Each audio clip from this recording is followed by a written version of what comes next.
একটা কথা আপনাদের বলি, মঞ্চে অভিনেত্রী শ্বেতা ভট্টাচার্য অভিনয় করে মন জয় করেছেন, সঙ্গীত গেয়ে সবার মন জয় করছেন। আমি শুনবো ওনার কাছে। অনেকগুলো সিরিয়াল তো করেছে, এক একটা সিরিয়াল এক একটা ডায়লগ আমি আপনার কাছে শুনতে চাই। আর একটা কথা বলি, আপনি যদি ঢাক বাজিয়েছিলেন। ও আচ্ছা,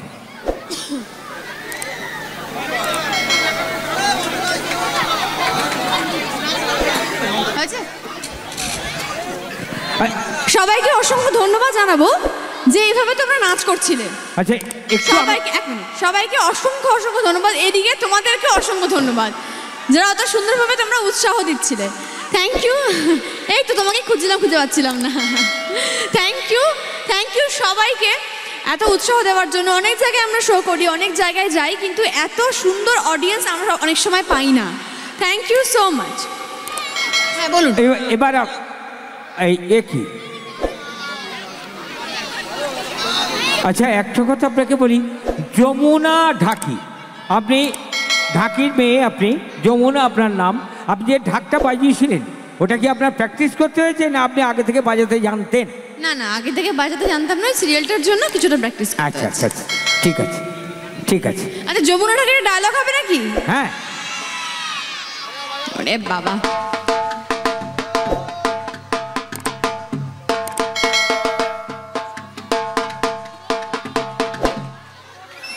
একদম বাহ।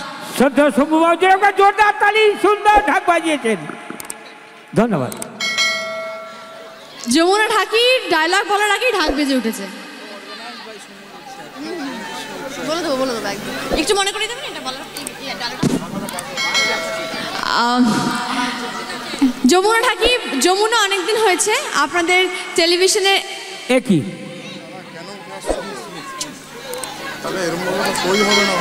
আচ্ছা, একটা কথা বলি, আপনারা ক্লাব সম্পদে একজনকে পাঠিয়ে দিন।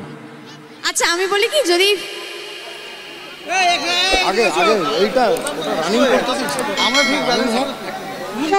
আচ্ছা কথাটা শেষ করতে পারছি না, আমি শুধু আচ্ছাতেই আটকে আছি। কেউ ছবি তুলতে আসছে, কেউ কথা বলতে চলে আসছে, এই রে। আচ্ছা, নমস্কার নমস্কার। কি করবো? দাঁড়িয়ে যান, পাশে দাঁড়িয়ে যান, তাড়াতাড়ি। আস্তে আস্তে আস্তে আস্তে। ছবিটা তুলবেই, কিন্তু কথাই তো বলতে পারছি না, শুধু আচ্ছা এরপর এই করে যাচ্ছি।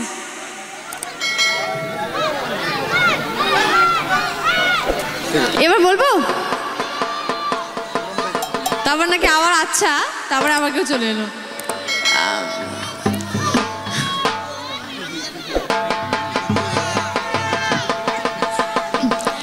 একটা কথা, একটু আপনারা অভিনয়ের শেষে যখন গ্রিন রুমে যাবে তখন আপনারা আসবেন, ছবি তুলবেন, কিন্তু এই অনুষ্ঠানের সময় যদি হয় ডিস্টার্ব হবে।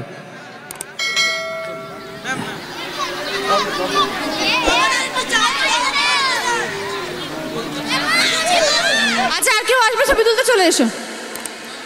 কারা কারা আসবে ছবি তুলতে? একটা চেয়ার দাও আমাকে, এখানে একটু চেয়ারে বসি। আপনার কি করব, সবাই চলে আসছে, আপনারা আটকান। ঠিক আছে,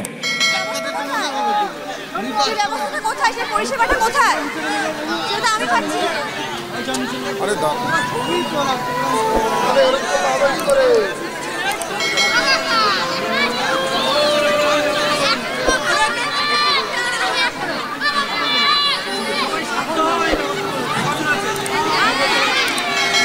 আচ্ছা, এবার অনুষ্ঠানটা করি, অনুষ্ঠানটা অনেক ব্যাঘাত ঘটছে।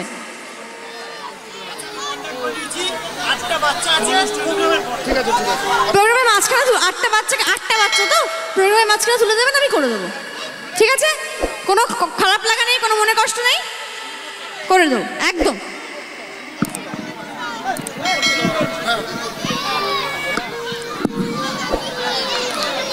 যখন যমুনা অনেকদিন হয়েছে আপনাদের বাড়ির ড্রয়িং রুমে বা বেডরুমে তাকে দেখা যাচ্ছে না, এখন সে শ্যামলী রূপে আপনাদের কাছে এসছে।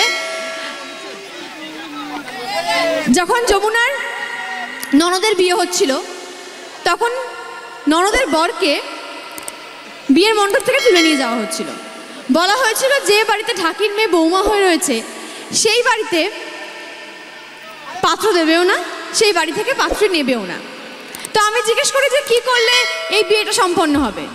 তখন আমাকে বলা হয়, মানে যমুনাকে বলা হয়েছিল, যদি আমি ওই বাড়ি ছেড়ে চলে যাই তবেই এই বিয়েটা সম্ভব। আমি বাড়ি ছেড়ে চলে গেছিলাম। আমার শাশুড়ি মা আমাকে ফোন করে বলেছিলেন, এটা কি করলি যমুনা, তুই সামান্য একটা কথায় বাড়ি থেকে বেরিয়ে গেলি।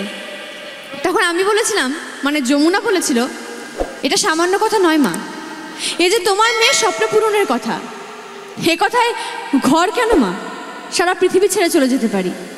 তোমার মনে আছে মা, একদিন তোমায় বলেছিলাম এই পৃথিবীতে সকলের কদর আছে। যারা গান গায় তাদের কদর আছে, যারা নাচ করে তাদের কদর আছে, যারা বেহালা বাজায় তাদেরও কদর আছে, অথচ যারা ঢাক বাজায় তাদের কোনো কদর নেই মা। তারা মণ্ডপের এক কোণায় পড়ে থাকে, খুব বেশি হলে কেউ চিৎকার করে বলে, এটা কি ঢাক বাজায়, এটা কি ঢাক বাজায়। কেন মা? ঢাকিদের কোনো নাম নেই, তাদের কোনো পরিচয় নেই। এমন একদিন আসবে মা, যেদিন সবাই আমাকে চিৎকার করে বলবে, ওই দেখো যমুনা ঢাকি এসে গেছে। হতে পারে মা আমি গরিব, দুবেলা ঠিক মতো খেতে পারি না, আমার মাথার উপর ছাদটা ফুটো, বৃষ্টি পড়লে জল পড়ে, তবুও আমি গর্বিত যে আমি গঙ্গা ঢাকির মেয়ে যমুনা ঢাকি। আমি তোমায় কথা দিলাম মা, সেদিন খুব শিগগিরই আসবে যেদিন যমুনা ঢাকিকে নিয়ে এই রায় পরিবার গর্ববোধ করবে, যেদিন সবাই চিৎকার করে বলবে, ওই তো আমাদের সকলের প্রিয় যমুনা ঢাকি।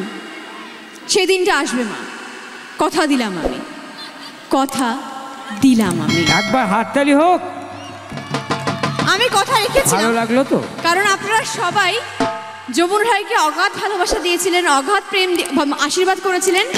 কিন্তু আপনাদের কাছে একটাই আর্জি, শুধু যমুনা ঢাকি নয়, একই রকমভাবে শ্যামলীকেও প্রচুর ভালোবাসা দিতে হবে, প্রচুর আশীর্বাদ করতে হবে, কারণ আপনাদের ভালোবাসা, আপনাদের আশীর্বাদ ছাড়া একটা পদক্ষেপও হাঁটা খুব কঠিন। Thank you so much.